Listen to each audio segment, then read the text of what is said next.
રાજસ્થાનના બિકાનેરની દીકરી પર દુષ્કર્મ અને હત્યાની હૃદયદ્રાવક ઘટનાથી બનાસકાંઠામાં ભારે રોષ ફાટી નીકળ્યો છે।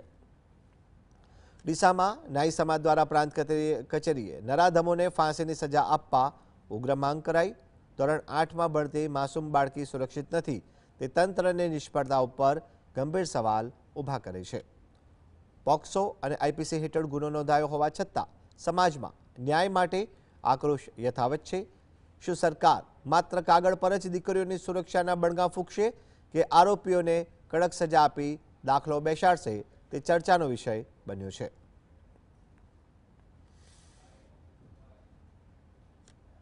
આ આરોપીઓને સખ્તમાં સખ્ત સજા થાય, પણ અમારી સમાજની લાગણી છે, ગુજરાત સમાજની અને રાજસ્થાન નાઈ સમાજની લાગણી છે કે આ લોકોને ફાંસીની સજા થાય। એના માટે અમે અમારા ડીસા કલેક્ટર સાહેબને આવેદનપત્ર આપીએ છીએ। આરોપીને સખતમાં સખત સજા થાય અને એને મૃત્યુદંડ અને ફાંસીની સજા થાય એવી અમે અપીલ કરીએ છીએ અને સરકારશ્રીને માંગણી કરીએ છીએ કે આવી બાળાઓ સાથે આવી ઘટના ના બને।